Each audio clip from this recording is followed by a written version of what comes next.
Merci Guylaine, merci Françoise, bonsoir à tous et bienvenue dans Complément d'enquête. Vincent Bolloré prend le contrôle de Canal+, Patrick Drahi de l'Express et de BFM. Les plus grandes fortunes de France ont racheté ces dernières années les télés et les journaux et le mouvement s'accélère, les médias sont à vendre. Mais les journalistes peuvent aussi être achetés. 2 écrivains enquêteurs sont soupçonnés d'avoir monnayé leur silence au roi du Maroc. Et pendant ce temps-là, la défiance du public s'installe, la crédibilité, notre crédibilité s'affaiblit. D'où cette question ce soir, les journalistes sont-ils tous vendus?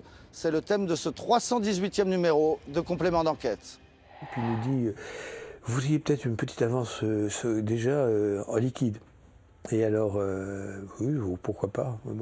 Et donc, il revient avec 2 enveloppes.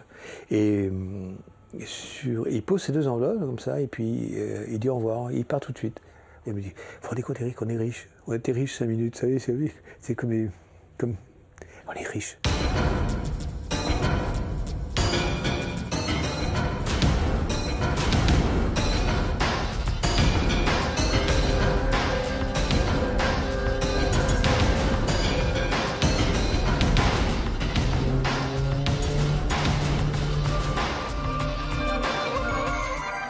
Ils venaient de toucher 40 000 € en petites coupures. Ils se sont crus riches quelques instants, le temps d'être arrêtés par la police. On va vous raconter l'histoire de ces 2 journalistes qui ont tenté de monnayer leur silence avec le roi du Maroc. Les journalistes peuvent-ils être corrompus, mais surtout peuvent-ils rester indépendants lorsqu'ils sont rachetés par un groupe puissant?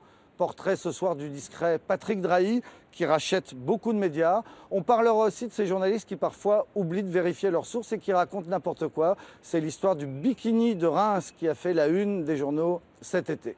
Pas facile de parler de la télé à la télé, pas facile pour nous de parler de journalisme. Et on va tout de même essayer. Pour cela, on est venu s'installer ici, sur le toit du Monde, plus exactement sur la terrasse du journal Le Monde, journal qui est désormais contrôlé par un trio de millionnaires. On en parlera tout à l'heure avec le président du directoire, Louis Dreyfus.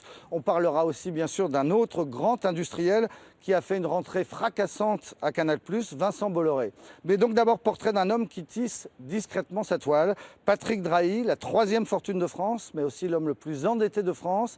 Il possède SFR, il a racheté coup sur coup l'Express, Libération, BFM TV et la radio RMC. On le connaît très peu. Drahi par les siens, c'est un portrait signé Zoé de Buissière, Mathieu Régnier et Frédéric Prigent.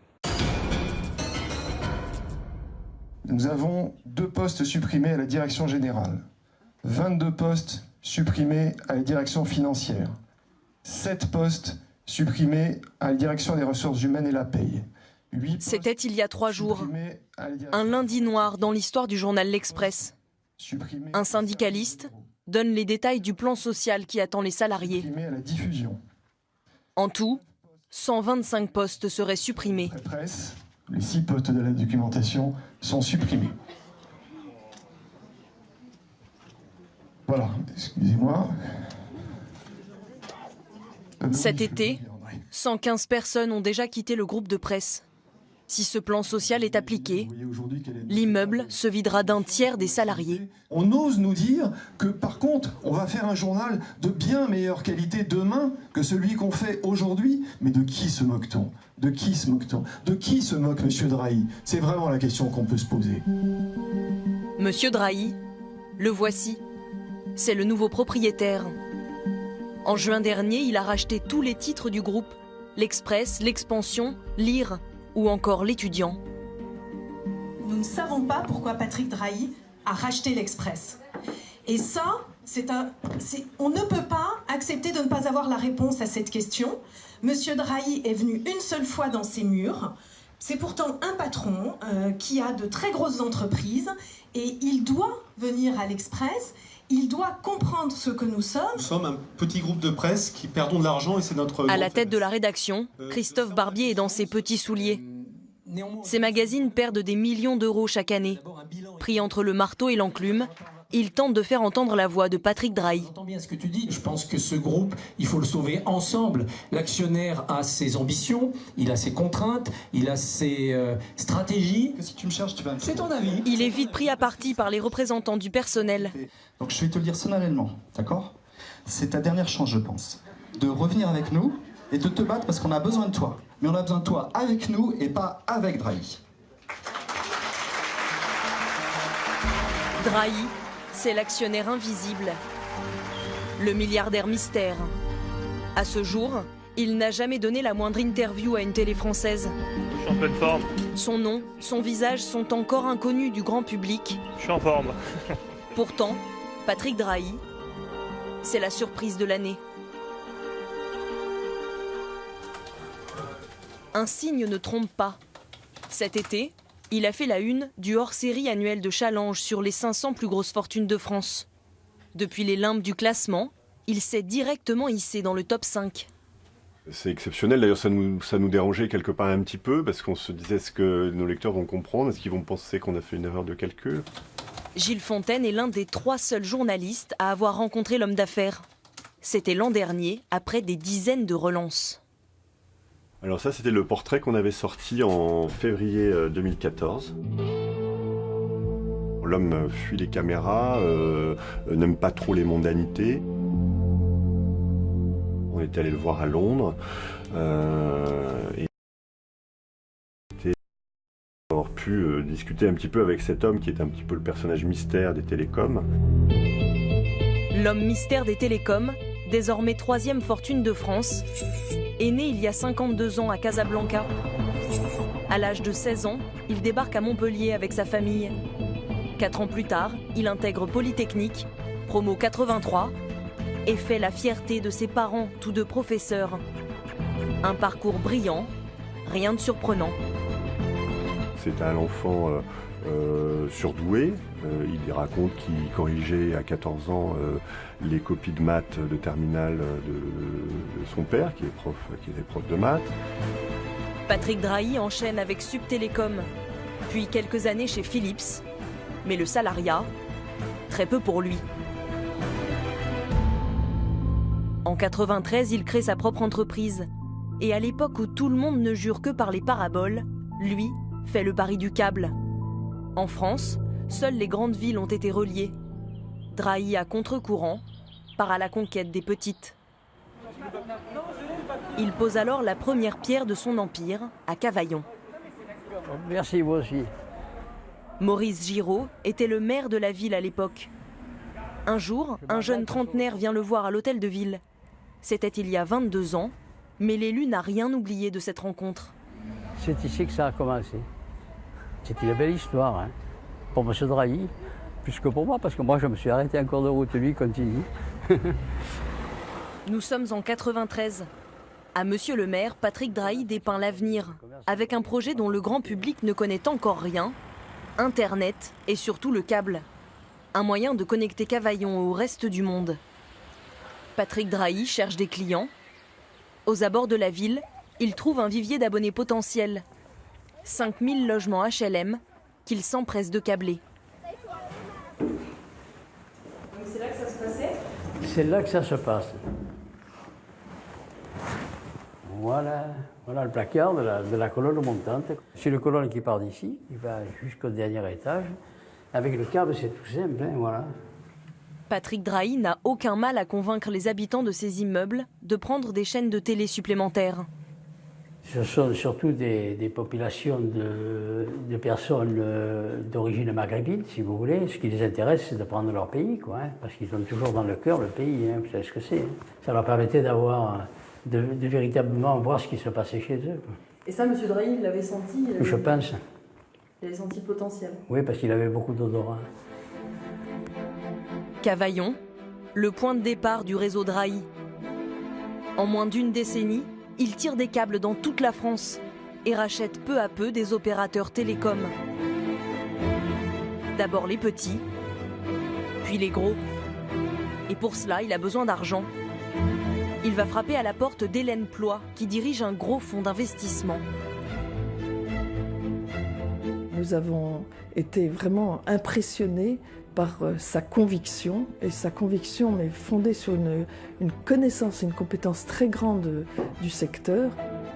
Pourtant, le fonds qu'elle dirige peine à rassembler des investisseurs autour de la table. À l'été 2002, le câble avait très mauvaise réputation. Et je peux vous dire que c'était très difficile de boucler ce tour de table.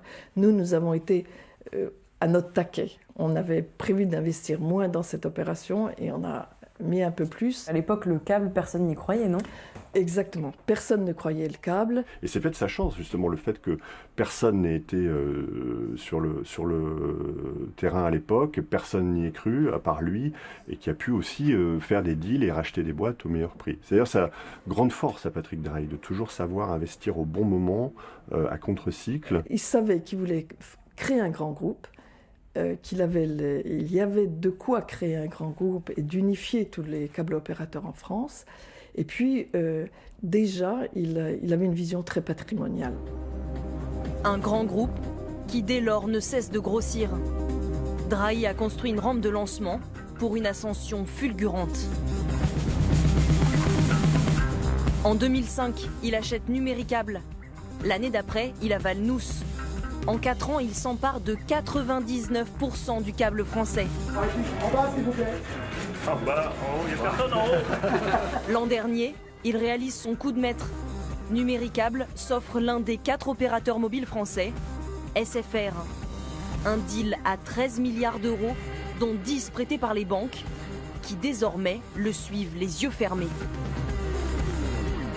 Nous allons créer ici un champion national, un champion européen, en associant 2 entreprises magnifiques pour permettre de déployer les meilleurs services dans un climat, j'espère, le plus concurrentiel possible.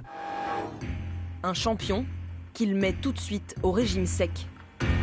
Quelques semaines seulement après le rachat, changement d'ambiance chez SFR. Des départs parmi les managers et des fournisseurs étranglés. Car tout à coup, l'opérateur mobile ne paye plus ses factures. Guy Mamoumani représente une centaine de ses fournisseurs.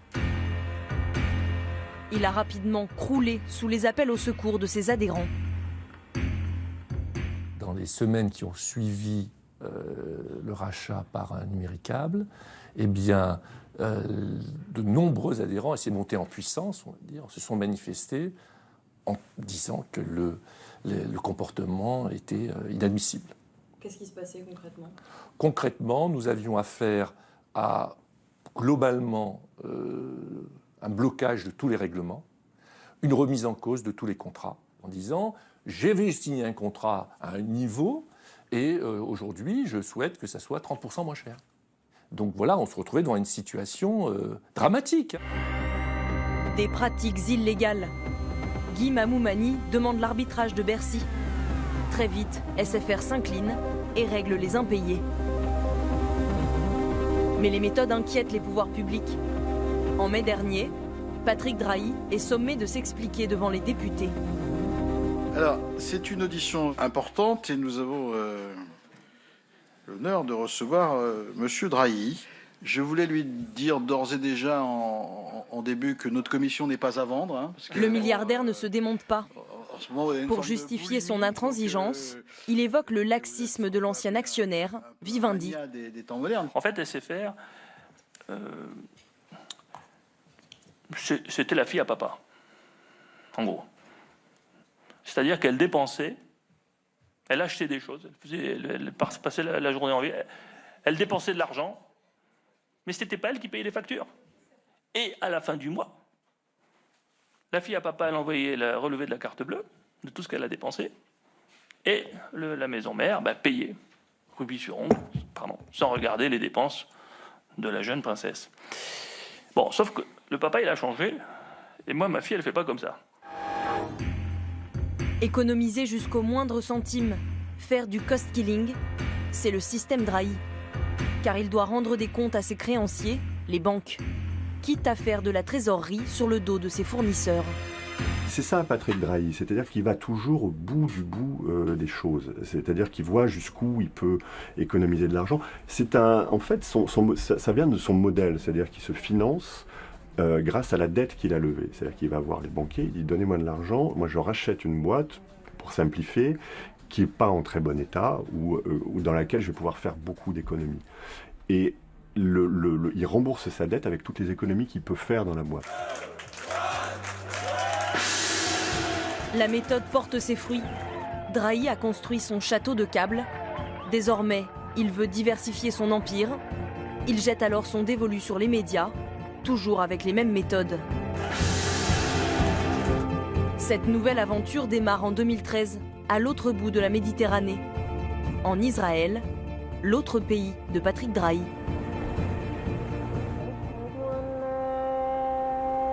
Voici le vieux port de Jaffa, à Tel Aviv.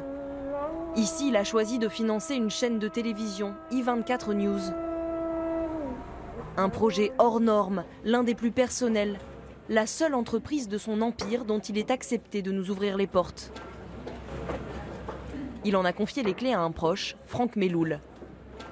C'est un vieux hangar rénové, où il n'y avait absolument rien, où se déroulaient de temps en temps des expositions artistiques. En quelques mois, il a lancé une chaîne Tout Info, ou plutôt 3. Donc là, vous êtes dans la newsroom, avec le studio en arabe, le studio en langue anglaise et le studio en langue française. Alors je vais voir si la régie est... L'idée, c'est Patrick Drahi qui l'a eue. Une rédaction tour de Babel, 35 nationalités. Juifs, arabes, musulmans, chrétiens, travaillant tous ensemble. Le fait que ce soit une personne extérieure qui arrive et qui parvienne à faire ce qu'Israël essaie de faire depuis si longtemps, c'est un vrai tour de force. Vous auriez dû venir pour Rosh Hashanah il y a 2 semaines. La veille des vacances, j'étais debout là-bas à la fin du JT du soir. Et j'ai vu tout le monde se serrer dans les bras. Les Arabes, les Juifs, des Juifs qui embrassaient des Arabes qui embrassaient des Juifs. Budget annuel, 50 millions d'euros. Mais les audiences ne décollent pas, les annonceurs sont rares. Du coup, l'argent vient en grande partie des poches de Patrick Drahi. Donc tu travaillerais à la fois pour la chaîne française et anglaise. Et qui partirait pour la chaîne arabe? Il y a 15 jours, Paul Amar a été nommé directeur de l'info. Pour lui, pas d'inquiétude. I24, c'est le bébé de Drahi, un symbole plus qu'une machine à fric. Aujourd'hui, on voit Patrick Drahi créer cette chaîne parce que je pense que l'actualité l'intéresse, et notamment celle-ci. S'il accepte, dans un premier temps, de dépenser de l'argent pour faire vivre cette chaîne, de créer 250 emplois et de permettre à 250 personnes de vivre ensemble et de travailler ensemble, c'est que ça veut dire quelque chose. Et donc, on ne peut qu'apprécier. Voilà. Donc, il n'attend pas nécessairement un retour sur investissement. Enfin, pas tout de suite. Car Patrick Drahi aurait tout de même demandé à la chaîne d'être rentable d'ici 2 ans. Après l'euphorie du début, la pression monte. Ethan Haddock était rédacteur en chef à I24. Depuis son licenciement, il fournit à la chaîne des reportages en tant qu'indépendant. Récemment, la direction a tenté de lui imposer de nouvelles conditions financières. Lorsqu'on lit dans la presse que on comprend la méthode Drahi de rachat avec de la dette, de restructuration, de dire aux fournisseurs, ça a été publié, hein, on ne paye pas les fournisseurs et on négocie après des remises. Ce que je peux vous dire, c'est qu'ici aussi ça se passe comme ça. Je ne vous paye pas tant que vous ne signez pas, alors qu'il a déjà émis un bon de commande et que vous avez déjà fait le boulot et qu'il a été livré. Je ne vous paye pas tant que vous ne me signez pas que vous me donnez les droits de diffusion sur ce reportage ad vitam aeternam pour une période illimitée sur tout support et pas seulement ce reportage mais tous ceux que vous avez fait antérieurement. Au sein de la chaîne, la pression aurait abouti à un flicage des salariés. Plusieurs d'entre eux nous l'ont confirmé. Un seul a accepté de nous en parler à visage caché. Cette ambiance délétère se manifeste par des chasses aux sorcières, par des licenciements abusifs. Je sais qu'une journaliste a été menacée de passer au détecteur de mensonges si elle n'avouait pas faire partie d'une conspiration. Et voilà, on n'hésite pas à visionner les bandes de sécurité dès qu'on soupçonne quelqu'un de comploter ou de faire quelque chose. Voilà, donc c'est vrai qu'on a peur. En 2 ans, ce salarié a vu partir 2 rédacteurs en chef, un directeur marketing, un directeur financier et de nombreux journalistes. Pourtant, à la direction d'I24, Franck Melloul assure que tout va bien. Est-ce que vous êtes en crise à I24? Non, pas du tout. Simplement, quand vous allez vite, à un moment donné, vous devez aller encore plus vite. Et c'est là où vous jaugez autour de vous pour savoir quelles sont les personnes qui sont à même d'aller plus loin avec vous et d'aller dans la phase suivante. La journaliste, par exemple, qui a été menacée d'être passée au détecteur de mensonges, c'est pas vrai? Tout ça n'a aucun sens. C'est-à-dire si moi je vous passe au détecteur de mensonges, là, il n'y aura rien? Pas de problème. Patrick Drahi est-il au courant de ces éventuels dysfonctionnements? Plusieurs salariés l'affirment, sans savoir pour autant si c'est lui qui est à la manœuvre. Après le rachat de Libération, de l'Express, et cet été de RMC et BFM, les questions fusent. Que cherche à faire le milliardaire en créant cet empire médiatique? À la tête de son groupe de presse, il a placé un homme de confiance, Marc Laufer. L'homme confirme l'objectif de rentabilité et jure qu'il ne touchera pas à la liberté des journalistes. Je pense que c'est indispensable que les entreprises repassent dans le vert, ce qui leur permettra toujours d'être indépendantes et d'avoir des rédactions indépendantes. Et là-dessus, il n'y a aucun entrisme, il n'y en aura jamais. Demain, s'il y a un gros plan social chez SFR, est-ce qu'on en parlera librement J'espère bien. Pourquoi venir dans les médias? Parce que les médias, on ne gagne pas d'argent dans les médias aujourd'hui. Mais si, on va gagner de l'argent dans les médias. Vous verrez. À ce jour, comparé aux géants des télécoms que Patrick Drahi rachète à coups de milliards, la presse n'est encore que le petit maillon d'une immense chaîne. Des maillons, il y en a d'autres, beaucoup d'autres. Pour y voir clair, nous avons demandé de l'aide à un spécialiste. Benoît Bousmar a décortiqué la planète Drahi. Le résultat est impressionnant. Le schéma que vous voyez là, c'est le schéma actuel de ce que possède M. Drahi et la partie... Toutes ces sociétés sont ici, des plus anciennes jusqu'à sa locomotive actuelle, SFR. Toutes sont contrôlées par des holdings basés dans des paradis fiscaux, Pays-Bas, Luxembourg. Même la maison mère de l'Express est là, contrôlée selon lui depuis le Panama. De la presse française dans un paradis fiscal, du jamais vu. C'est une première, oui. Pour l'instant, c'est une première. Moi, j'ai jamais vu ça. Hein. Il n'y a pas un côté tabou quand même? C'est la première fois que des entreprises, que des médias. Mais c'est parce français... que vous êtes de la presse que vous dites ça. Il n'y a pas de tabou dans le capitalisme. Le tabou n'existe pas. Il y a une règle qui est très importante dans le fonctionnement de l'économie, c'est qu'il n'y a aucun tabou, il n'y a pas de morale dans l'économie. L'économie, c'est du business, on se fait de l'argent, point barre. Pour le moment, le plus gros de son business, ce sont des sociétés françaises. Mais elles sont endettées, elles ne génèrent aucun bénéfice. Pas de bénéfice, pas d'impôt. Si un jour des flux financiers remontent, s'il fait des bénéfices dans toutes ses filiales... Il peut faire remonter comme il veut. À Guernesey. Par exemple, ou à Panama. Et ne pas payer d'impôts. Ouais. Ben, c'est le but de l'opération. Vous aimez payer des impôts?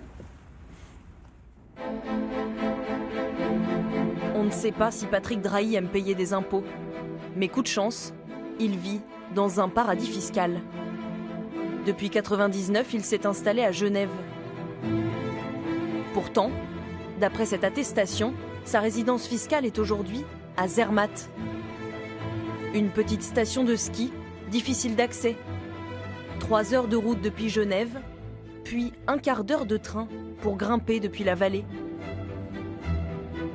Dans ce chalet, il est censé occuper un appartement. Le jour où nous y sommes allés, il n'y avait personne.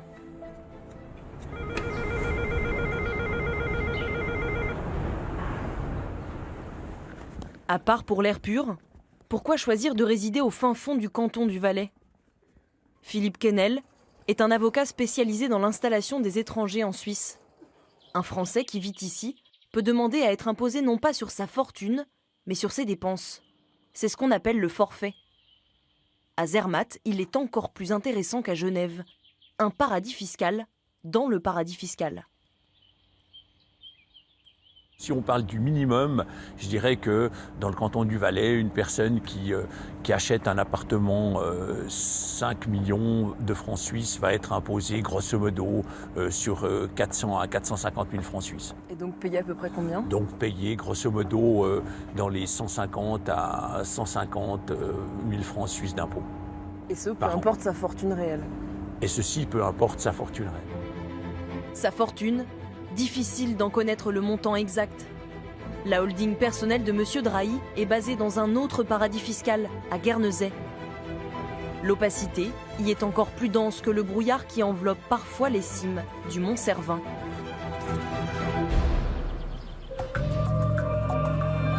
Et voilà pour ce reportage signé Zoé de Buissière et Mathieu Régnier. Et on se retrouve au journal Le Monde, dans le bureau du président du directoire du groupe. Bonsoir Louis Dreyfus. Bonsoir. Merci de nous accueillir. Vous venez de voir avec nous ce reportage sur Patrick Drahi, qui est en quelque sorte un de vos concurrents, puisqu'il possède le journal Libération. On ne l'avait pas bien vu venir, ce nouveau Ticone, non? C'est nouveau. En même temps, il participe à une nouvelle ère, à mon avis. C'est-à-dire qu'il y a des entrepreneurs, et Le Monde est un bon exemple, qui commencent à investir dans les médias en France et à l'étranger. Il y a un bon exemple aussi à l'étranger. Vous connaissez sûrement, c'est Jeff Bezos, le créateur, le patron d'Amazon, qui a racheté le Washington Post il y a un an et demi. Et pour le développer, donc, il y a une nouvelle génération de propriétaires de médias. Je ne suis pas sûr qu'il faille tous les mettre dans le même bain. Alors parlons de Patrick Drahi, Ouais. vous le connaissez, non? Absolument pas. Il a donc racheté Libération. On apprend ce matin même qu'il est très endetté, plus endetté encore qu'on croyait, puisque la bourse commence à hésiter à lui prêter de l'argent. Donc on se pose la question, pourquoi il investit dans l'Express, dans Libération? Ce ne sont pas des médias avec lesquels on peut gagner de l'argent. Alors, pour Patrick Drahi, moi, je ne peux pas vous dire. Je peux vous parler des actionnaires du Monde. Ils sont venus, et je pense qu'il y a une partie de leur motivation qu'on va retrouver chez Patrick Drahi. La première, c'est qu'ils considèrent qu'il n'y a pas de fatalité et que ces médias peuvent être des entreprises rentables. Ce sont des entrepreneurs. Dans votre sujet, on dit très justement qu'il y avait un aspect contre-cyclique dans la politique d'investissement de Drahi. Ce qu'ont fait Pierre Berger, Mathieu Pigas et Xavier Niel, c'est exactement la même chose. Ils sont arrivés quand le Monde était au bord du dépôt de bilan. Ils perdaient 10 millions depuis une dizaine d'années, 10 millions par an, sans discontinuer. Ils sont arrivés pour sauver le journal. Peut-être la nuance qu'il y a entre ces trois entrepreneurs et Patrick Drahi, c'est qu'eux avaient chevillé au corps une motivation, c'était que ce journal existe et soit au centre du paysage médiatique, parce qu'ils ont considéré que pour la vie citoyenne, pour le débat politique, pour le débat citoyen, c'était important que le Monde vive, survive, soit en bonne santé et se développe. Donc il y a une motivation citoyenne, en tout cas chez les actionnaires du Monde. On va voir ce que Patrick Drahi, lui, veut faire de ces médias qui sont de très beaux médias par ailleurs. Mais ce qui est quand même frappant, c'est voir à quel point ce sont les plus grosses fortunes de France qui rachètent les plus grands médias. Bernard Arnault a le Parisien, Patrick Drahi, on vient de le voir. Vos actionnaires ont Le Monde. On pourrait encore citer Serge Dassault qui a le Figaro, Arnaud Lagardère qui a Paris Match. Ils s'achètent quoi? Des danseuses ou de l'influence? Alors moi, c'est pas l'analyse que j'en fais. Moi, ce qui me frappe, c'est que ce sont les nouvelles fortunes françaises, c'est-à-dire ceux qui ont construit leur fortune de manière assez récente et dans les nouvelles technologies, qui ont décidé de réinvestir une part marginale, mais une part certaine de leur capital dans les médias. Alors ensuite, une fois qu'ils sont là, qu'est-ce qu'ils font? Ils interviennent auprès de la rédaction, par exemple vos trois actionnaires. Les journalistes du Monde, on le sait, jusqu'à l'arrivée de ces actionnaires-là, ils étaient propriétaires de leur journal, ils sont très chatouilleux sur leur indépendance. Depuis que vos actionnaires sont arrivés, il y a eu quelques petits coups de canif dans le contrat? Non, il n'y a pas eu de coup de canif. D'abord parce que le contrat a été très bien fait, c'est-à-dire que les actionnaires n'ont pas vocation à intervenir dans le journal. Et puis, il y a une rédaction qui est un corps vivant, particulièrement vigilant sur ses prérogatives et qui veille à ce que les actionnaires n'interviennent pas. Effectivement, par moment, les actionnaires peuvent dire, après coup, ce qu'ils pensent. Mais moi, ça ne m'a jamais choqué qu'après coup, les actionnaires disent « là, moi, je ne suis pas d'accord ». Ça veut dire deux choses. D'abord, ça veut dire que s'ils ne sont pas d'accord, ça veut dire que la rédaction est libre. Sinon, on aurait une rédaction alignée. Et je ne suis pas sûr que si vous comparez les prises de position de nos actionnaires et celles de Serge Dassault avec le Figaro, vous ayez un alignement. C'est-à-dire que vous avez un Figaro qui est beaucoup plus fidèle aux engagements de Serge Dassault que Le Monde qui est fidèle à son histoire. Le risque que vous pouvez avoir, c'est un risque d'autocensure. Et une partie du travail des équipes de direction et de rédaction en chef de ce journal, c'est de veiller à ce qu'aucun moment il y ait cette autocensure. Mais si vous prenez le journal depuis 5 ans, j'ai l'impression qu'il n'y a pas de manifestation claire de cette autocensure et qu'on a plutôt une grande liberté. Et par ailleurs, deuxième chose, et c'est probablement la vraie différence avec ce que j'ai vu dans le sujet, c'est que vous avez plus de journalistes aujourd'hui au Monde qu'il y a 5 ans. Alors, à vous entendre, tout va bien dans le meilleur des mondes. Les grands capitalistes possèdent tous les grands mendiants français, il n'y a pas de problème. Il y a quand même un cas à part en ce moment dont tout le monde parle. Là, c'est à l'Observateur que je m'adresse plus qu'au patron du monde.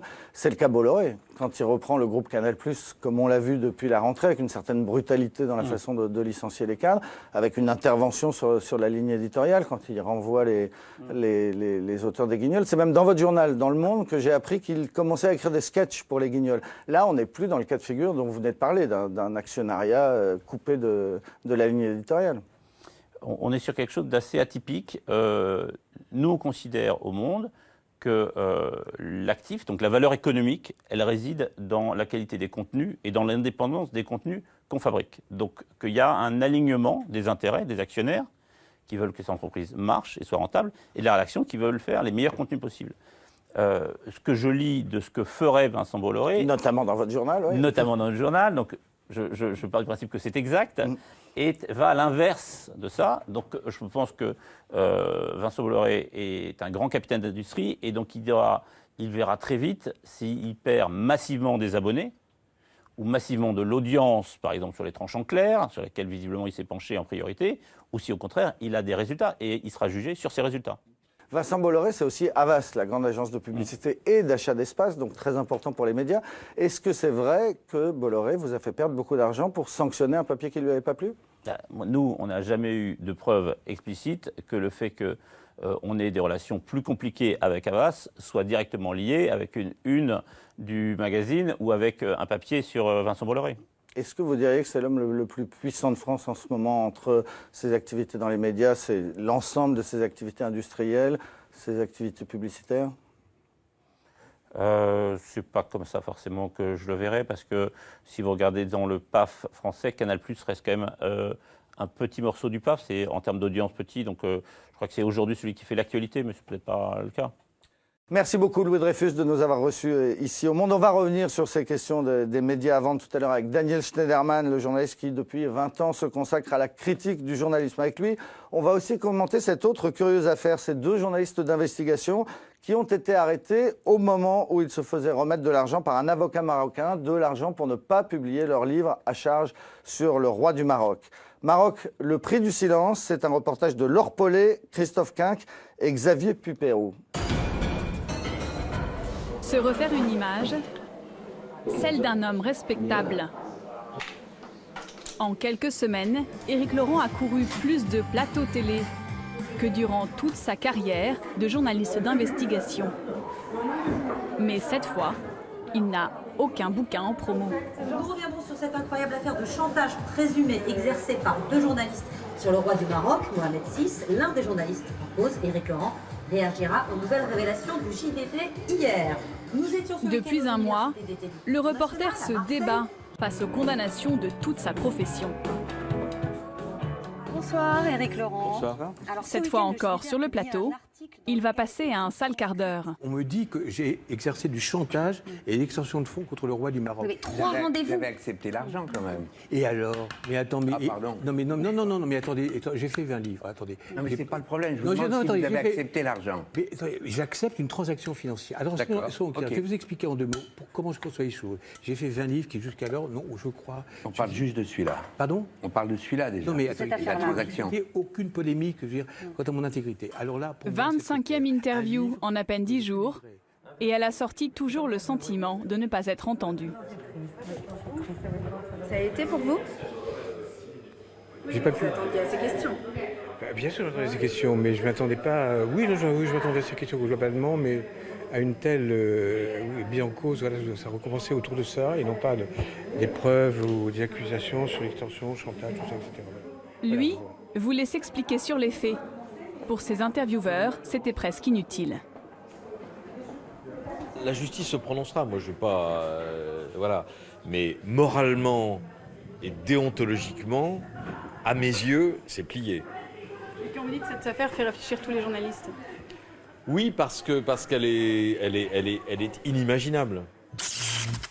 2 journalistes d'investigation ont été mis en examen l'année dernière alors qu'ils sont soupçonnés d'avoir initié un chantage. Éric Laurent et Catherine Gracier dénoncent une machination et un piège. Qui a tenté de corrompre qui? 2 journalistes à la rubrique des faits divers.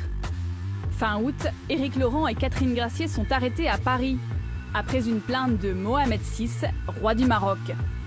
Ils auraient tenté de soutirer au monarque des millions d'euros contre la non-parution d'une enquête sur la famille royale. Les journalistes nient le chantage et parlent d'un piège. Certains confrères les appellent déjà les ripoux de Sa Majesté. Sont-ils victimes ou coupables? Éric Laurent a accepté de nous recevoir dans sa péniche, à une condition, ne pas montrer l'endroit exact où elle est amarrée. À 68 ans, il a une vingtaine de livres à son actif. Sa dernière enquête, publiée en 2012, s'appelait Le Roi Prédateur et s'intéressait déjà à Mohamed VI, une première collaboration avec Catherine Gracier. Aujourd'hui, il se retrouve au cœur d'un polar. Tout commence début août. Suite à un coup de fil au Palais Royal, le journaliste se retrouve en rendez-vous face à un envoyé du roi. Je dis, écoutez, voilà, on a des éléments qu'on voudrait croiser, parce qu'on fait un nouveau livre. Après Le Roi Prédateur, il fait horreur. Et Le Roi Prédateur, on fait un nouveau livre, mais qui cette fois-ci est axé sur la famille. Il fait, la famille, ça, j'ai pas envie, on n'a pas très envie. Et on n'a pas très envie.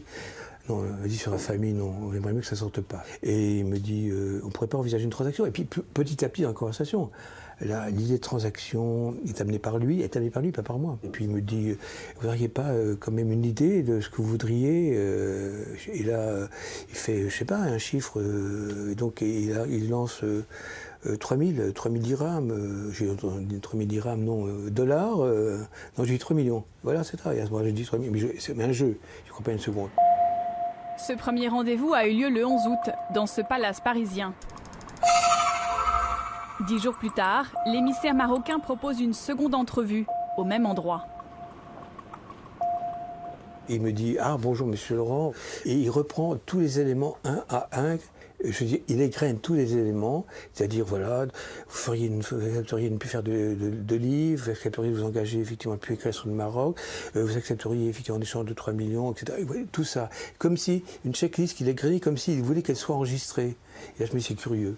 Il me dit, écoutez, franchement, on pourrait peut-être aboutir quand même à un accord, franchement, mais il reste très flou. Il reste très flou sur les termes, etc., et tout, sur le montant, sur l'idée même de l'accord. Tout est très flou.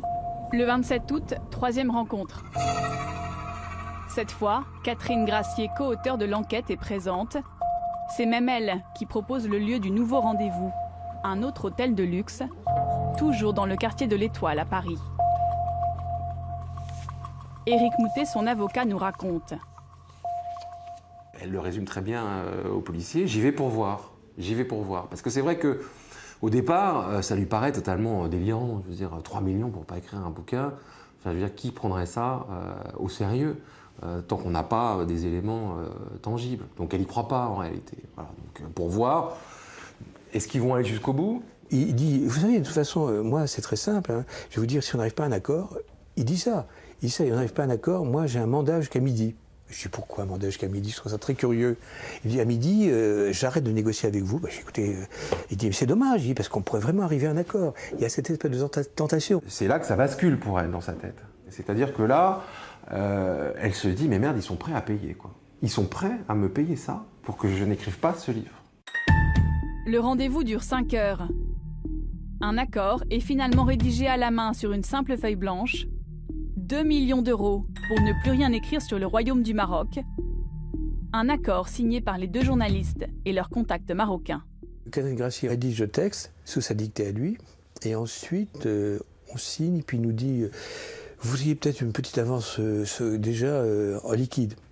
Et alors, oui, pourquoi pas. Voilà. Et donc, il revient avec 2 enveloppes. Et il pose ces 2 enveloppes comme ça, et puis il dit au revoir, il part tout de suite. Et il me dit, vous vous rendez compte, Eric, on est riche. On était riche 5 minutes, vous savez, c'est comme... On est riche. Je dis oui. Donc vous avez eu le temps de vous lever, de faire quelques mètres?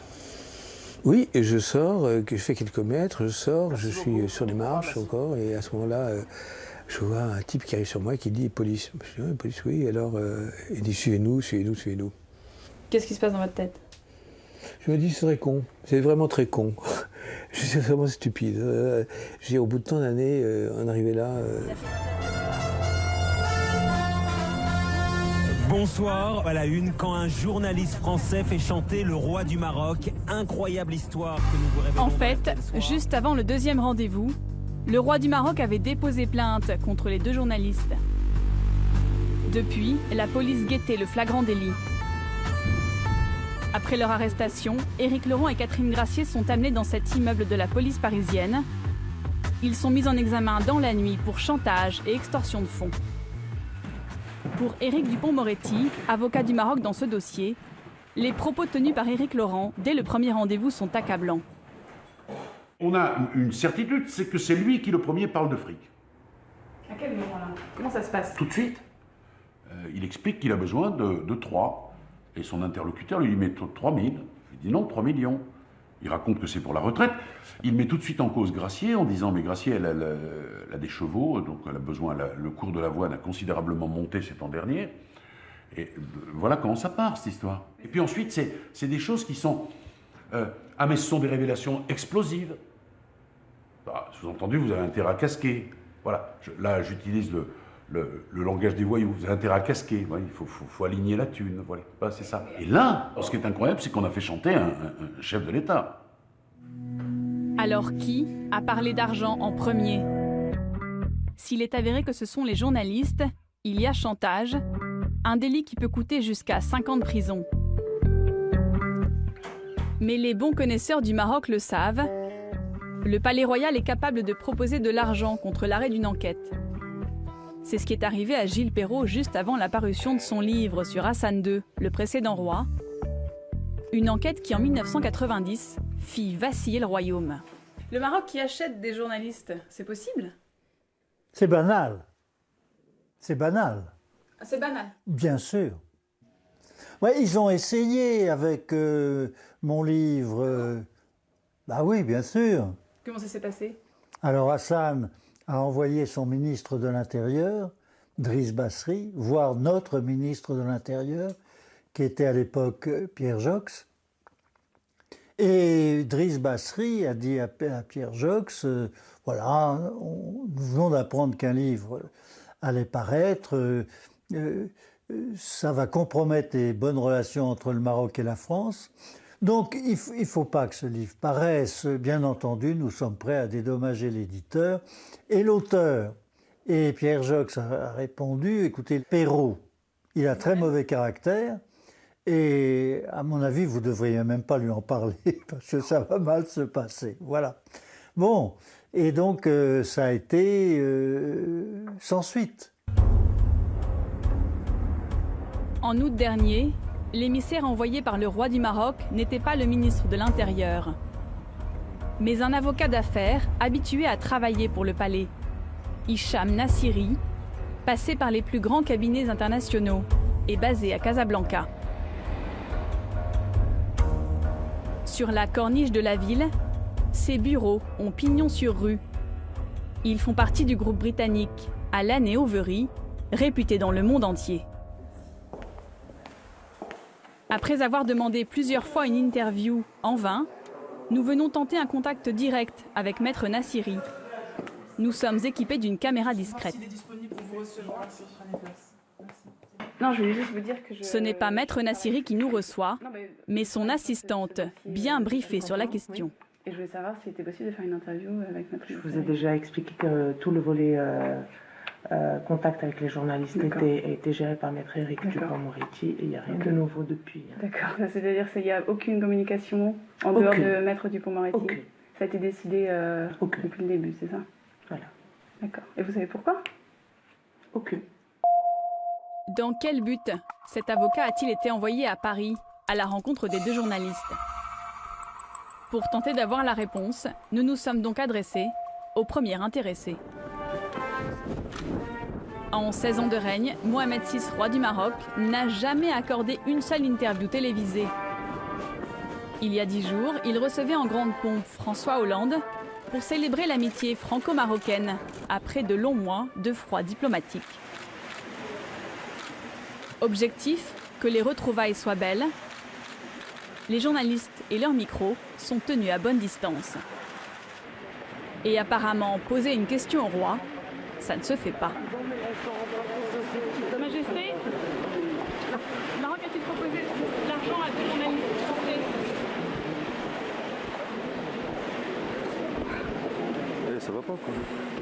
Pas question de bousculer le protocole royal. Il en va des bonnes relations entre les deux pays. Au retour du cortège, le service d'ordre marocain n'est plus tout seul à nous avoir à l'œil.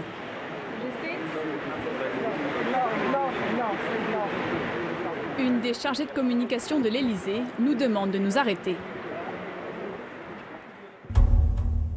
Un monarque qui se pose en victime de chantage. Deux journalistes qui affirment avoir été piégés avec une proposition de transaction. Que s'est-il dit lors des 3 rencontres à Paris? Un document est censé trancher entre les deux versions. Hicham Nassiri a enregistré les rendez-vous sur son téléphone portable. Depuis le début de l'affaire, le Maroc présente ces enregistrements comme une preuve décisive contre Éric Laurent et sa co-auteure. Vous dites que c'est lui le premier qui parle d'argent. Quelle est la phrase qui est en cause? Comment amène-t-il cette idée? Comment amène-t-il cette idée? Parce que c'est la première phrase d'argent, c'est la plus importante. En fait.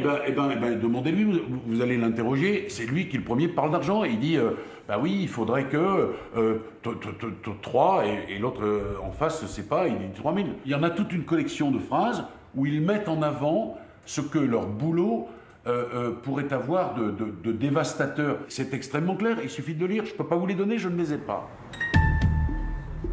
L'enregistrement du premier rendez-vous entre Hicham Nassiri et Éric Laurent, le voici. Vous allez bien? Ça va? Très bien, je vous remercie. Après 5 minutes d'échange sur les vacances récentes de l'avocat marocain au Japon, les deux hommes entrent dans le vif du sujet. Le sujet semblait suffisamment important pour qu'on prenne le temps de se voir. Je suis désolé de ne pas avoir pu le faire plus tôt parce que j'étais loin. Le problème, c'est que pendant toute la conversation, la voix d'Éric Laurent est très peu audible.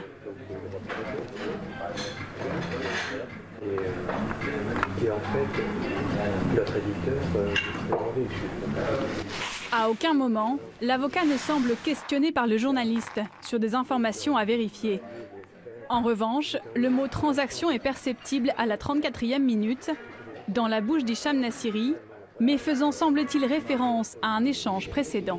Donc pour vous, l'objectif, ce serait d'avoir un accord, une espèce de transaction moyennant quoi vous prenez l'engagement avec Mme Gracier d'oublier de façon absolue, de parler de tout ce qui était touché de près ou de loin. À ce moment-là, Éric Laurent ne semble pas étonné par cette idée de transaction. À peine quelques minutes plus tard, ils discutent même déjà du montant. Est-ce que vous avez une idée de l'arrangement? Est-ce que vous avez un chiffre?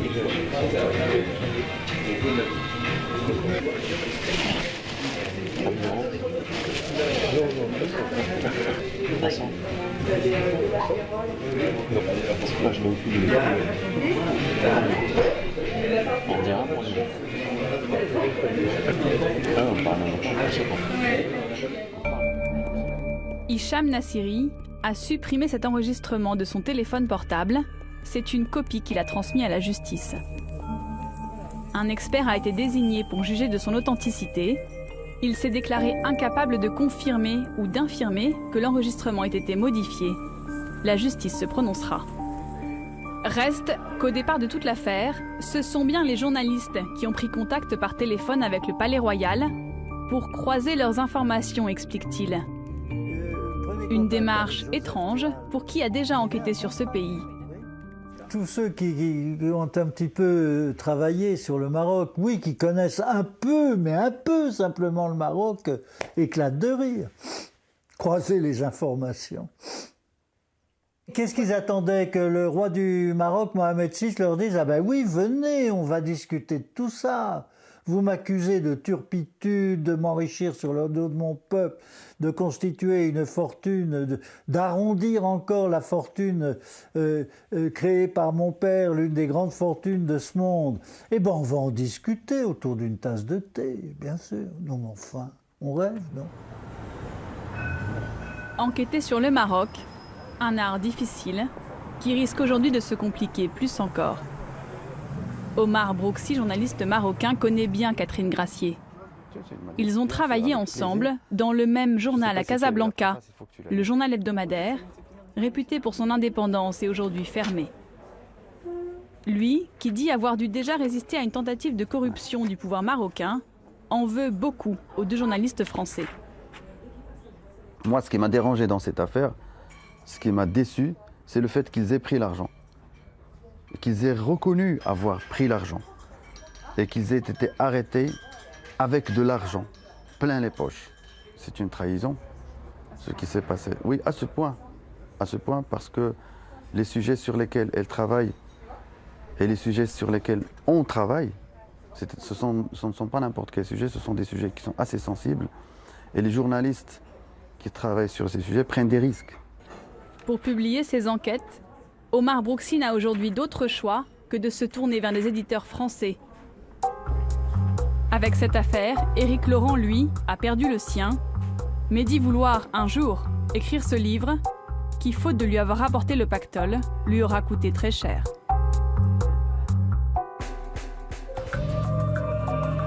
Et voilà pour ce reportage signé Laure Paulet et Christophe Quinck. Et on se retrouve ici dans la rédaction du site Arrêt sur Image avec vous, Daniel Schneiderman. Bonsoir. Bonsoir. Vous êtes le fondateur de ce site d'information qui porte le même nom qu'une émission que vous avez longtemps présentée sur La 5e à l'époque, l'émission de critique des médias. On vous présente parfois un peu dans le métier comme le procureur de la profession, voire le bœuf-carotte, le nom qu'on donne à la police des polices. Je ne sais pas si vous assumez le terme, mais en tout cas, votre avis de procureur m'intéresse sur ce qu'on vient de voir, ce dérapage. Juste sur ce mot de procureur, ça a tellement déplu à France 5 que maintenant on n'est plus sur France 5 et qu'on est sur Internet. Voilà. Alors, que dit le procureur que vous êtes de ces journalistes qui apparemment ont accepté de l'argent du roi du Maroc pour ne pas écrire? C'est grossier. Je veux dire, c'est le truc qui se voit jamais ou quasiment jamais. À ce point-là, si vous voulez, on rencontre ça une fois dans sa vie de procureur ou de bœuf-carotte. Voilà, non mais il n'y a rien à dire. Non mais c'est ça qui est intéressant. C'est la première fois que vous voyez ça, ça veut dire que ce n'est pas courant. Les journalistes à qui on met dans la poche des enveloppes pour qu'ils ne sortent pas leurs infos, vous n'avez pas d'autres exemples? Non, l'enveloppe, si vous voulez, ça existe quasiment jamais. Alors maintenant, ce qui est vrai, c'est qu'il y a un microclimat sur le Maroc.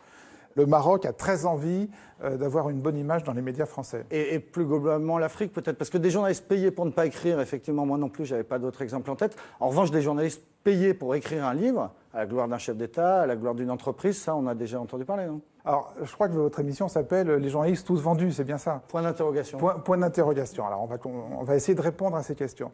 Si vous voulez, ce qui ne se voit jamais, c'est les journalistes achetés individuellement comme ça. Alors, on va dire, il y a des méthodes plus souples, plus fines et moins visibles. Par exemple, les ménages, si vous voulez. Alors, vous savez ce que c'est qu'un ménage? Un ménage, c'est une boîte ou un syndicat professionnel ou je ne sais qui organise une manifestation. Qui paye le journaliste pour l'animer. Avec du public, un colloque, etc. Le journaliste est là pour l'animer, etc.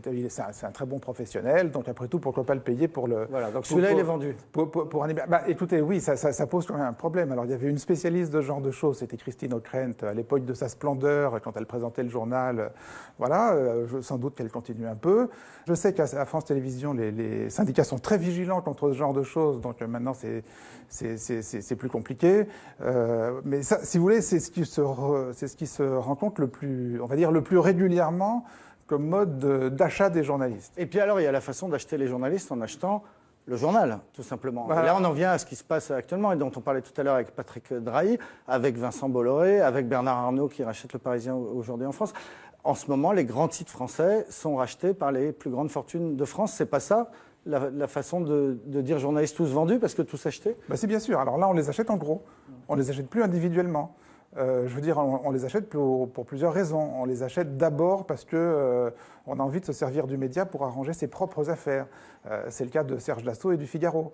Ou alors, d'une manière plus subtile, on achète le journal on va dire pour un homme d'affaires, pour un capitaliste, pour un oligarque, parce que finalement, pourquoi pas parler d'oligarque en France comme en Russie? Il peut acheter un journal pour se faire une bonne image. Je veux dire, c'est le cas de Xavier Niel, par exemple, ou de Drahi. Xavier Niel au Monde, Drahi qui rachète Libération. Voilà. Attendez, Le Monde, pas seulement Le Monde. Xavier Niel, Le Monde, Le Nouvel Obs, etc. Bon, qui étaient des gens, si vous voulez, qui étaient plus ou moins en posture... quelqu'un comme Niel, par exemple, qui était plus ou moins en posture de rebelle avec Free à l'époque de Sarkozy, voilà, qui n'avait pas vraiment de porte ouverte dans l'appareil d'État français. Alors, depuis qu'il est propriétaire du Monde, évidemment, ça modifie totalement son image, sans qu'il ait besoin d'intervenir auprès de la rédaction rédaction de manière lourdingue pour que des papiers fassent l'éloge de Free ou je ne sais quoi. C'est même pas nécessaire, si vous voulez. Vous voyez, c'est pas toujours... ce que je veux dire, c'est que quand ces gens achètent des médias, c'est pas toujours aussi grossier que ce qui vient de se passer à Canal avec Bolloré, les censures. Alors, ce qui se passe à Canal, vous trouvez que c'est plus important que ce qui a pu se passer ces dernières années? En tout cas, c'est plus visible. Je veux dire, c'est ce que je vous dis. D'habitude, c'est quand même plus fin. Là, le type qui arrive, et à peine il est arrivé, je veux dire, il censure un documentaire sur le Crédit Mutuel parce que ça parle d'un de ses associés.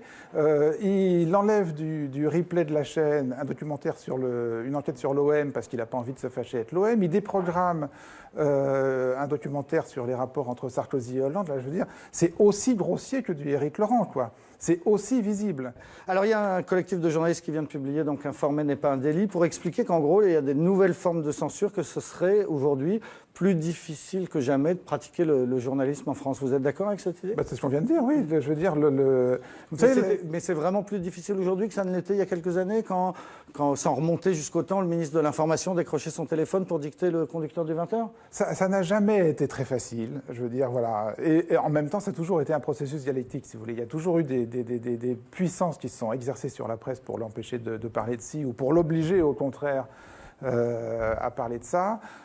Aujourd'hui, ça prend une autre forme. Aujourd'hui, en effet, c'est plus l'État.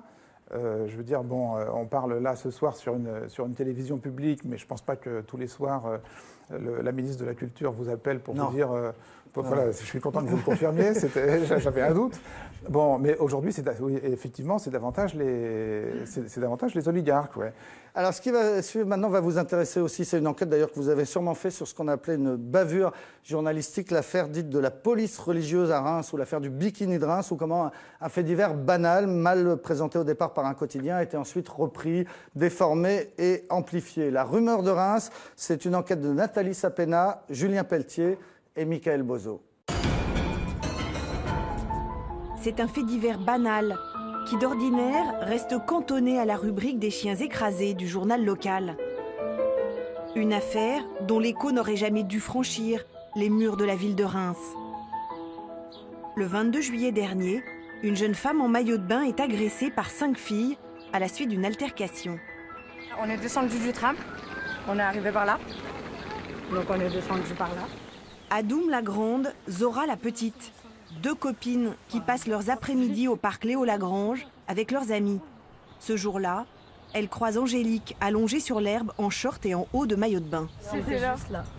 Donc là, on marchait. Oui, elle a fui en même Voilà, la direction. Voilà, elles sont les 2 principales agresseuses présumées de la jeune femme. Donc là, voilà, on marchait. Ouais. On s'est arrêté là au niveau du poteau.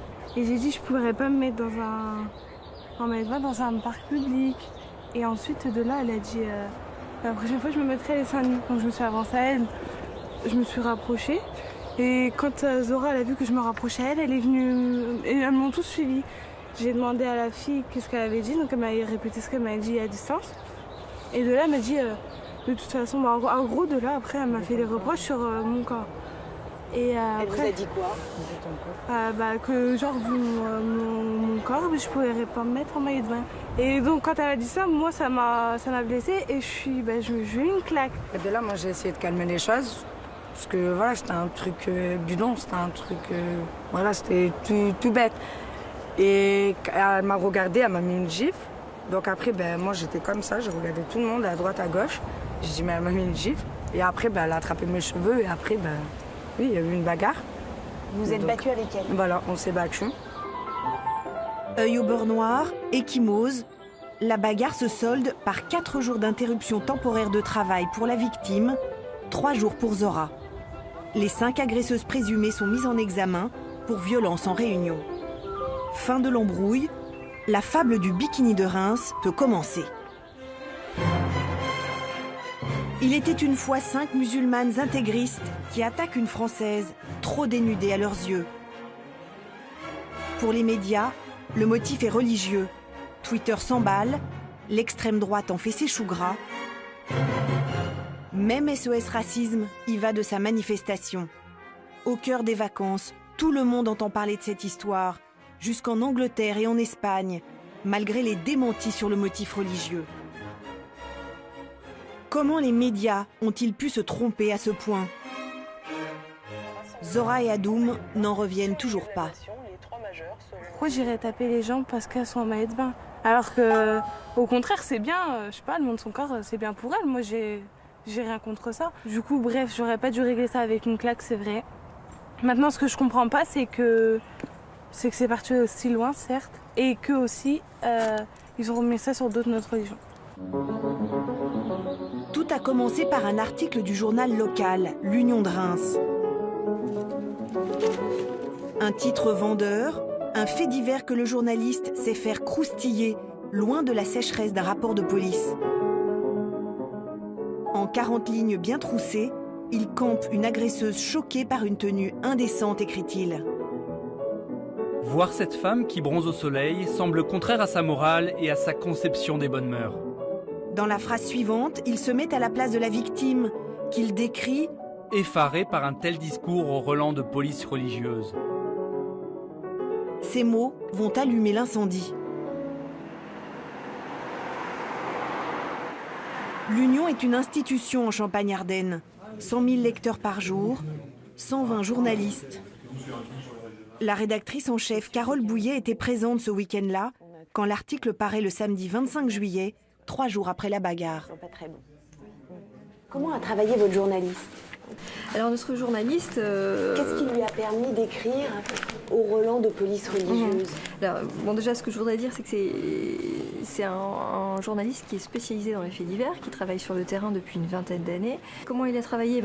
Comme pour tous les faits divers, il est allé recueillir des informations qu'il a recoupées à plusieurs reprises pour tenter de savoir quel était le profil des agresseuses, quelle était exactement la nature des échanges. Ça, c'est des éléments qu'on n'a pas pu avoir très précisément tout de suite. À ce moment-là, le journaliste n'a pas accès au procès-verbal de la police, qui n'évoque pas de mobile religieux ou moral. Ses sources, il ne les dévoilera pas. Dans une bagarre, il n'y a pas que les mots qu'on s'échange qui permettent de qualifier les faits et d'expliquer exactement ce qui s'est passé. Et là, en l'occurrence, on a un problème vestimentaire. Bon, à chacun de l'interpréter ensuite comme il veut, mais on disposait d'éléments qui nous ont permis d'écrire qu'il y avait des éléments moraux qui étaient mis en jeu, même si, comme je vous le disais tout à l'heure, il y a eu une maladresse de notre part de parler de relent de police religieuse. Pour elle, une subtile question d'interprétation. L'auteur de l'article, lui, reconnaît avoir été trop loin. Pour relent de police religieuse, oui, bon, ça c'est quelque chose de très maladroit que je n'aurais jamais dû écrire. Et que vous avez inventé, quand même.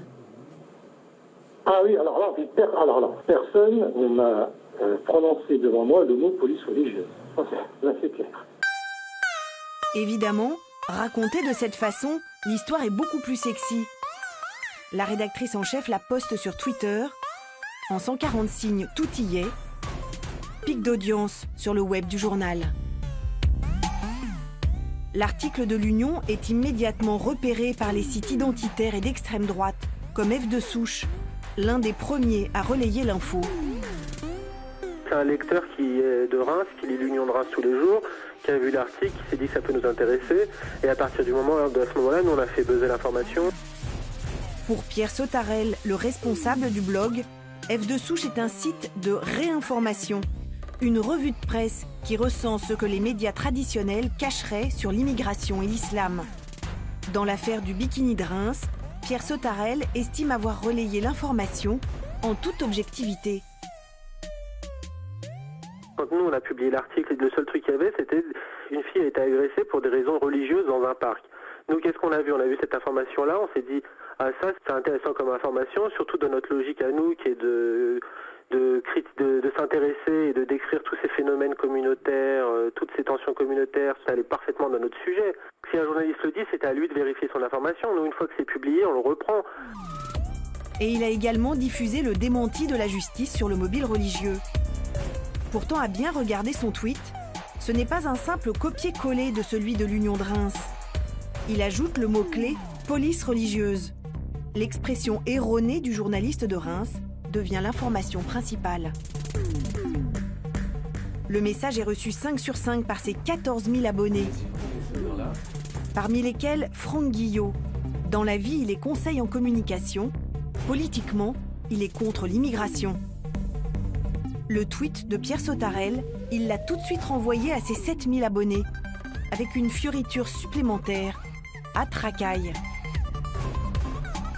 2 mois après, il reste persuadé que le mobile des agresseuses était forcément religieux.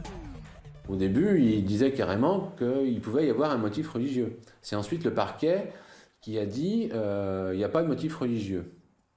Bon, mais ça n'a pas été prouvé. Enfin, je veux dire, Moi, ce que j'avais suggéré, c'est que, pour lever toute ambiguïté, c'est que, par exemple, on publie les prénoms des agresseuses et des agressés.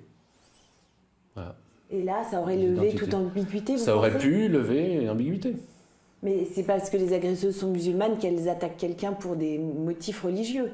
Non, mais si l'agressée n'est pas musulmane, on peut se enfin, encore là, on n'affirme rien, mais on peut se poser des questions, moi. Et là, par contre... Musulmane, donc suspecte à ses yeux de vouloir imposer la charia à coups de poing. Mais l'histoire de Reims n'aurait pas pu dépasser les réseaux d'extrême droite sans l'aide providentielle de SOS Racisme. L'association qui voit dans l'agression de Reims une atteinte aux libertés lance le mot d'ordre « Je porte mon maillot au Parc Léo ».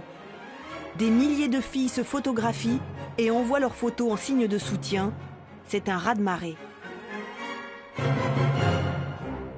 À ce moment-là, nous sommes samedi après-midi, quelques heures après la publication de l'article. Le maire de Reims entre dans le jeu. Je condamne fermement cette agression. C'est intolérable dans une ville où on prône quotidiennement le vivre ensemble entre les différentes communautés. Pour les radios et télé d'infos continues, c'est le signal du départ. Comme ça, après, je vous fais Le directeur adjoint de la rédaction de BFM TV décide d'envoyer une équipe à Reims.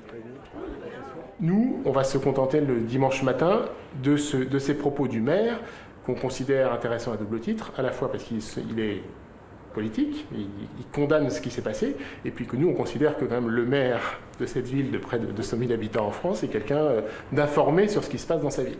Oui, cette jeune femme était donc ici sur... Mais sur place, le journaliste de BFM découvre le dimanche matin une situation confuse et surtout un démenti du procureur. Une agression raciste condamnée par le maire dans une ville de 200 000 habitants, ça a du sens sur une chaîne nationale. Une embrouille entre 6 jeunes filles dans un parc un après-midi de juillet, ça devient rien. Un rien qui vaut tout de même 2 directs avec récit circonstancié de la bagarre. Quitté son groupe d'amis pour venir reprocher à la jeune femme vêtue de son maillot de bain. Et en guise de conclusion, le démenti. Pour l'instant, il est impossible de définir si oui ou non, le motif de cette agression était religieux. En 24 heures, l'affaire du bikini est devenue une info nationale, alors qu'elle a déjà du plomb dans l'aile. Et quand SOS Racisme organise sa manifestation le dimanche midi, les manifestants sont moins nombreux que les journalistes. Un rassemblement pour la liberté à l'initiative de SOS Racisme. Un flop total. Et une erreur que le président de SOS Racisme a dû reconnaître dans une lettre d'excuse. Soit vous êtes accusé de réagir trop vite, soit lorsque vous ne réagissez pas parfois dans la minute qui suit, vous êtes accusé d'être une forme de complice, souvent des menées racistes les plus indignes dans le pays. Donc ça, c'est une difficulté, c'est une forme de pression à laquelle il faut savoir résister, à laquelle, pour le coup, là, il n'y a pas eu de résistance suffisante, puisque ça s'est révélé être une affaire où, typiquement, il aurait fallu attendre un peu avant de pouvoir décider d'une forme d'action. Nous avons pris notre part de responsabilité en disant que nous n'aurions pas dû faire cette manifestation.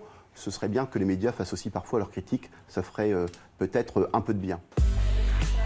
L'affaire du bikini de Reims est en effet un cas d'école.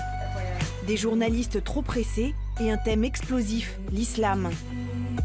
Le premier à avoir appuyé sur le frein, c'est David Perrotin, reporter à BuzzFeed, un site d'information et de divertissement.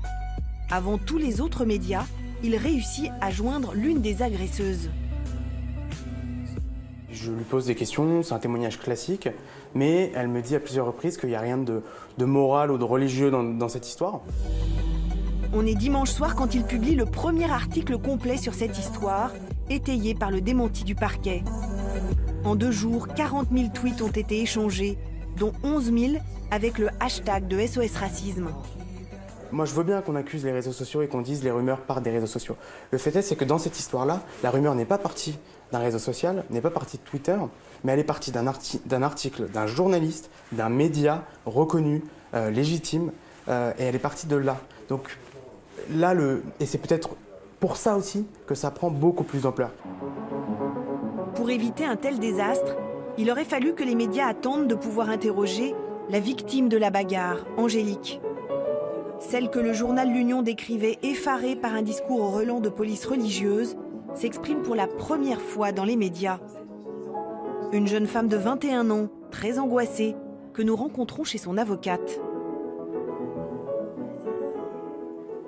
C'était Reims-Plage, on se trouvait en maillot de bain, en haut de maillot de bain et elles nous ont fait le reproche qu'on était en maillot de bain.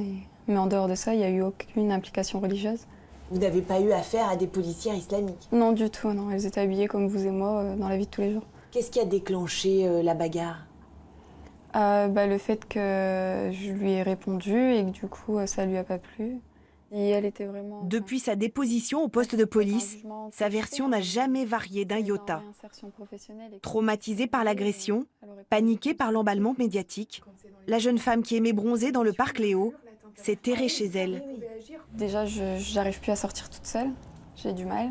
Le premier jour, quand j'ai trouvé mon travail, le premier jour de travail, j'ai tellement été tétanisée, pris de panique, stressée, que j'ai fait un malaise, que j'ai pas pu commencer le premier jour que je devais commencer. Peur de les recroiser, peur de ce qui peut se passer, peur qu'on me reconnaisse, peur de la vie que je pouvais mener, quoi. Angélique appréhende le procès qui doit se tenir le 26 octobre prochain. Elle y retrouvera son agresseuse, elle aussi dépassée par cette histoire. Adoum a trouvé du réconfort auprès d'une amie de sa famille qui prépare des gâteaux pour les sans-abri. Donc dimanche 14h30 Adoum.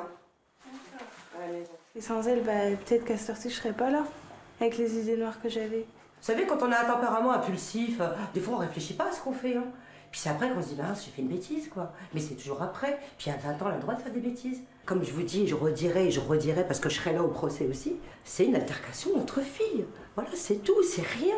C'est rien. Je ne comprends pas qu'on puisse avoir fait autant pour une altercation entre nanas. Chez les journalistes, il existe un vieux dicton.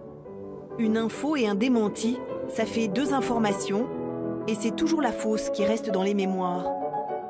Est-ce que vous connaissez l'origine de l'altercation et de l'agression? C'est avec l'islam, oui. Vous avez entendu qu'il y avait eu des démentis en disant que c'était pas du tout religieux, que c'était une bagarre? Non, ça par contre, non. Pour moi, j'avais juste entendu que c'était un truc religieux et qu'elle voulait pas... elle devait être habillée et pas être en bikini devant tout le monde comme ça.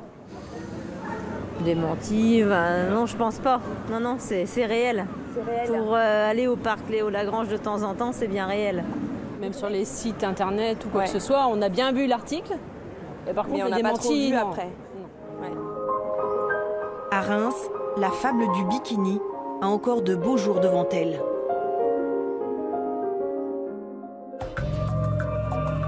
Et voilà pour ce reportage édifiant signé Nathalie Sapena et Julien Pelletier. On se retrouve ici, on est au CFJ, Grande École de Journalisme Parisienne. On est dans le studio télé, là où les futurs journalistes apprennent donc à faire de la télé. On est avec Laurent Guimier. Bonsoir. Bonsoir. Vous avez été formé ici. Vous avez été un des premiers journalistes à vous passionner pour l'info sur Internet. Vous avez créé le Figaro.fr. Vous avez animé une émission de radio quotidienne consacrée à Twitter. Vous avez créé le Lab d'Europe 1. Et aujourd'hui, vous êtes le patron de France Info. Ce qu'on vient de voir, ce reportage de Nathalie Sapena, c'est quoi? C'est exactement l'info qu'on n'aime pas? Bah oui, on n'aime pas revoir ce genre de choses parce que ça nous questionne, c'est pas agréable du tout. Et en même temps, si on peut le positiver et se dire qu'est-ce qui n'a pas marché. Positivons, ouais. Positiver, c'est déjà se dire qu'est-ce qui n'a pas fonctionné, qu'est-ce qui a dérapé dans cette histoire. Et nous-mêmes, en quoi a-t-on été, sinon exemplaires, du moins peut-être un tout petit peu moins catastrophique que d'autres. Mais c'est vrai que c'est pas facile. Alors, en l'occurrence, puisqu'on fait souvent la différence médias traditionnels, nouveaux médias, c'est un média traditionnel, un grand quotidien régional qui dérape, mais ensuite, tous les médias, y compris le vôtre, y compris France Info, reprennent cette info sur les motifs religieux de l'agression. Moi, ce qui m'intéresse dans ce qu'on a vu, c'est ce que dit le confrère de BuzzFeed, et il a raison. On ne peut pas dire d'un côté il y a les réseaux sociaux et puis de l'autre il y a les médias qui font bien leur boulot parce que effectivement à l'origine Et c'est d'ailleurs la noblesse des médias encore aujourd'hui traditionnels, c'est que parce que c'est écrit dans le journal, comme on dit, que cette affaire démarre. Si effectivement ça n'avait été qu'un tweet, ou même qu'un article publié sur un petit site internet, elle n'aurait évidemment pas pris cette ampleur. Mais alors qu'est-ce que change Twitter dans la façon de travailler? Parce que Twitter, il y a beaucoup de gens qui ont 10, 15, 20 000 abonnés, c'est l'équivalent d'un petit média, ils ne sont pas journalistes, on ne sait pas d'où ils parlent, mais ils ont beaucoup de monde, quoi. Bah, ce sont des sources, effectivement. Twitter, c'est comme si vous étiez sur une place publique ou sur un grand café. Sauf que c'est comme si vous étiez au café du commerce, comme le font les journalistes de presse quotidienne régionale d'ailleurs. Ils vont chercher des informations au café, et c'est pas mal d'aller chercher une information au café, d'entendre des choses et puis de les recouper. Sauf que Twitter, c'est comme si vous entendiez chacune des conversations de tous les gens qui sont dans tous les cafés du monde. C'est donc d'abord un truc horrible a priori, c'est de se dire on est en contact avec toutes les rumeurs, toutes les informations, tout ce que tout le monde est en train de dire. C'est d'abord donc un énorme chantier d'aller chercher de l'information. Et le deuxième chantier, c'est de vérifier ces informations. Et c'est là où il y a des problèmes, où on n'est pas armé pour être là pour vérifier toutes les informations qui circulent sur les réseaux sociaux. Et pourtant, il faudrait. Et il y a des gens qui ont réussi à se créer ce petit statut d'informateurs parce qu'ils ont un public qui leur est propre et on ne sait pas très bien d'où ils parlent. Non, il y a cette zone grise. Alors, F de Souche, ce site internet qu'on voit dans le reportage, est-ce que c'est un média? Est-ce que c'est un organe politique? Ça dépend de qui le lit. Effectivement, vous avez des gens plutôt proches de l'extrême droite qui vont le prendre comme un média parce qu'ils vont y trouver de l'information qui correspond à peu près à leur façon de penser.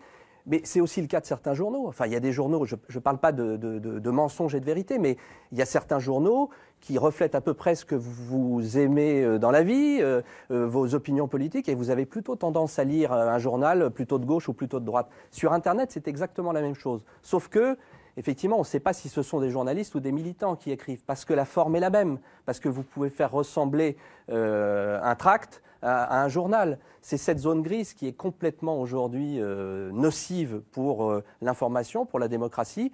Le problème, c'est que c'est à nous, les journalistes, de ne pas nous laisser avoir.